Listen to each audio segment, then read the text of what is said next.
Empieza como un resplandor, un brillo verdoso ahí en el horizonte, casi como si amaneciera antes de tiempo. Pero luego crece, ondula, baila en el cielo de la noche. Cortinas de luz esmeralda, a veces con toques de rojo o de violeta, se mueven como si el universo respirase. Son las auroras. Las luces del norte y del sur.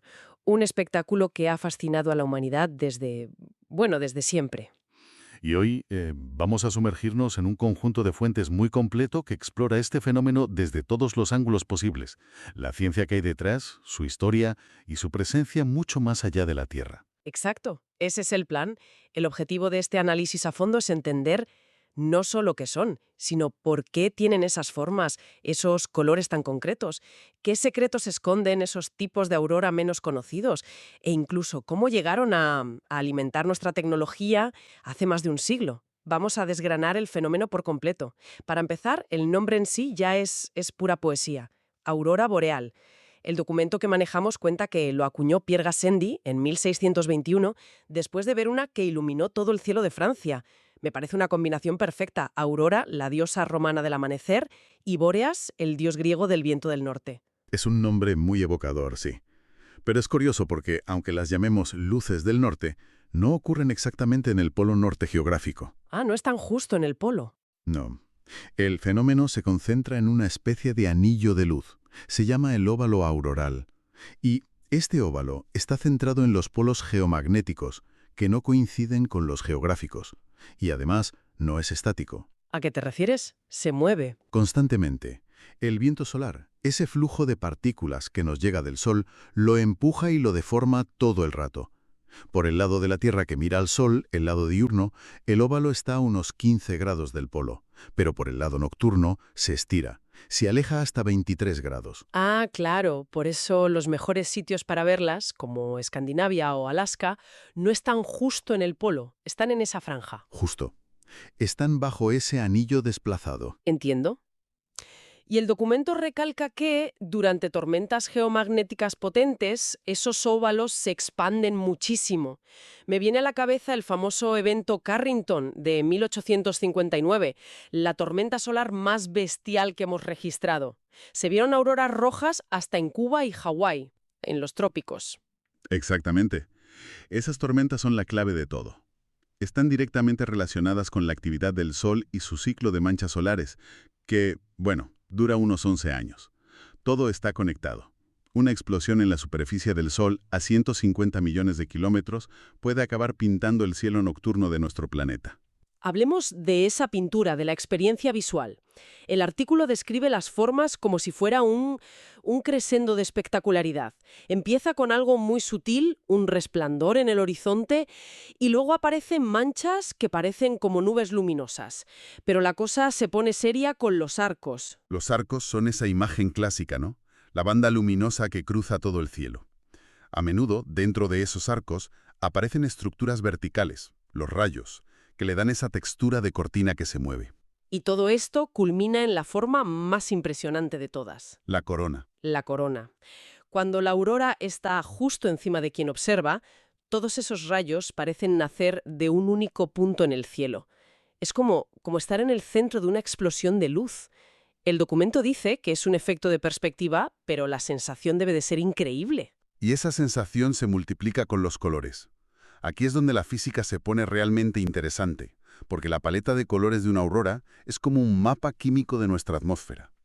Depende del gas con el que chocan las partículas solares y sobre todo de la altitud a la que ocurre ese choque. O sea que cada color nos está hablando de una capa diferente de la atmósfera. Precisamente. El rojo, por ejemplo, se produce a altitudes muy elevadas, por encima de los 150 kilómetros. Allí arriba lo que abunda es el oxígeno atómico. Cuando las partículas solares lo excitan, emite luz en una longitud de onda de 630 nanómetros. Pero es un rojo más tenue, ¿no? Sí, mucho más tenue, porque la atmósfera es muy poco densa a esa altura. Hay menos átomos con los que chocar.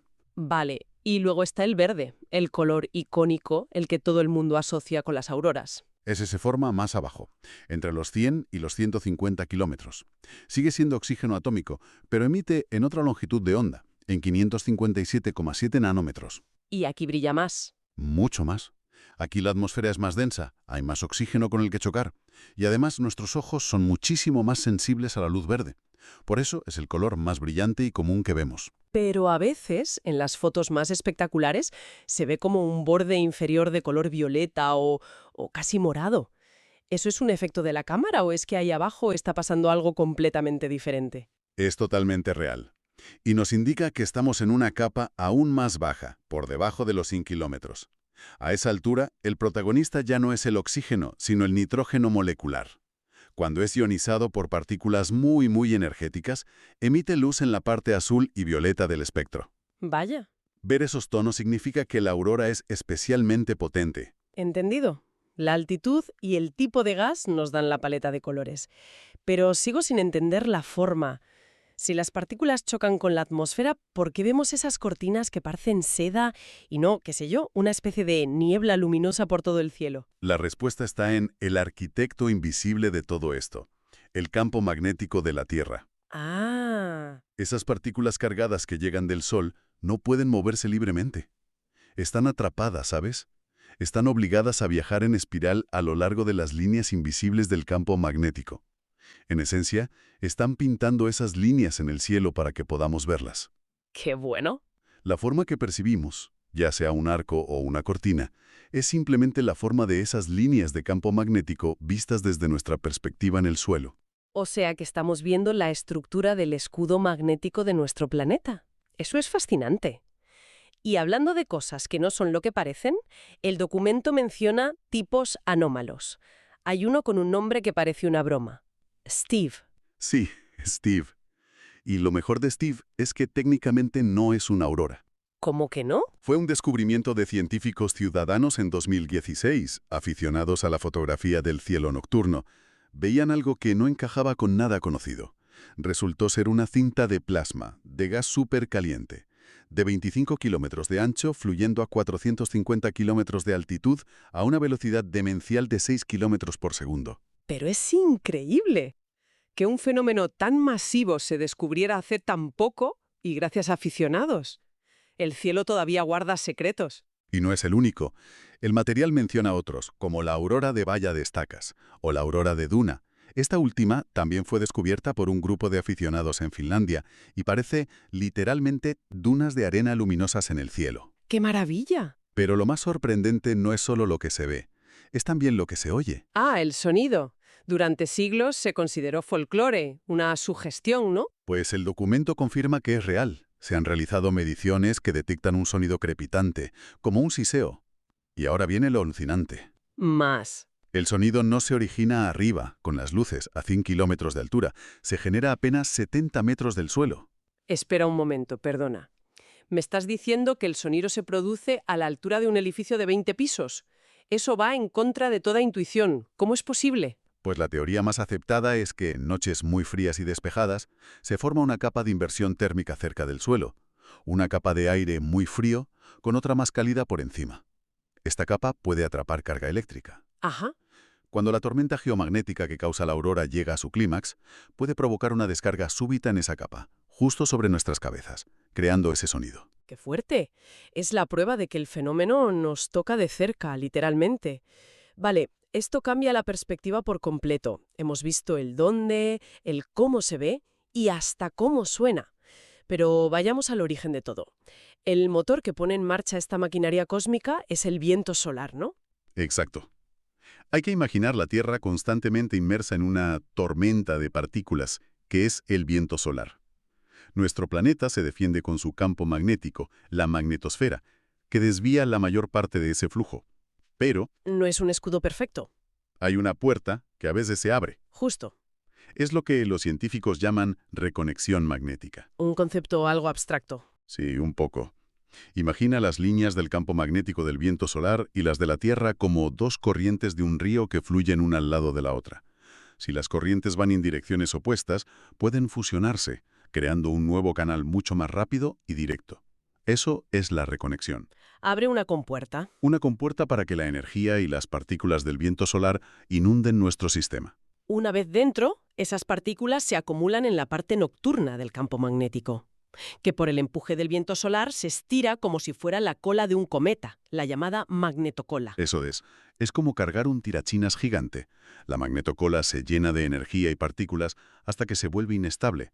Entonces, otro proceso de reconexión en esa cola las dispara de vuelta hacia la Tierra, canalizadas hacia los polos. Pero para crear una aurora de verdad necesitan un último empujón, entiendo. ¿Sí? Una aceleración final. Ocurre en una zona entre 4.000 y 12.000 kilómetros de altitud, la región de aceleración auroral. Allí, unos potentes campos eléctricos las aceleran a velocidades enormes, dándoles la energía necesaria para hacer brillar la atmósfera. Son estas partículas, finalmente, las que chocan con el oxígeno y el nitrógeno. Les ceden su energía, los excitan. Y los átomos, para volver a su estado normal, liberan esa energía extra en forma de luz, de fotones. Es como un neón gigante. Es exactamente el mismo principio que un letrero de neón. Un gas encerrado en un tubo al que se le aplica una corriente eléctrica.